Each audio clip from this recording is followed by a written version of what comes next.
അസ്സലാമു അലൈക്കും വറഹ്മത്തുള്ളാഹി വബറകാതുഹു. ഇസ്ലാം എന്നത് ദൈവമതമാണ്. ഇസ്ലാം സത്യവിശ്വാസത്തിൻ്റെ വഴിയാണ്.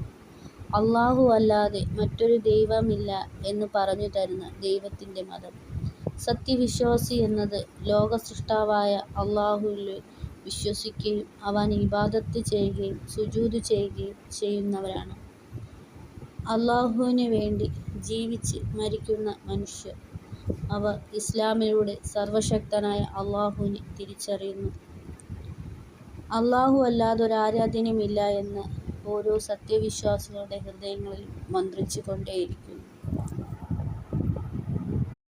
ആദം മുതൽ മുഹമ്മദ് നബി സ്വല്ലല്ലാഹു അലൈഹി വസല്ലം വരെയുള്ള പ്രവാചകർ അല്ലാഹുവിൻ്റെ ദൂതരാണെന്നും ഓരോ സത്യവിശ്വാസികളും സാക്ഷ്യം വഹിക്കുന്നു. അന്ത്യദൂതരായ മുഹമ്മദ് നബി സ്വല്ലല്ലാഹു അലൈഹി വസല്ലത്തോടുള്ള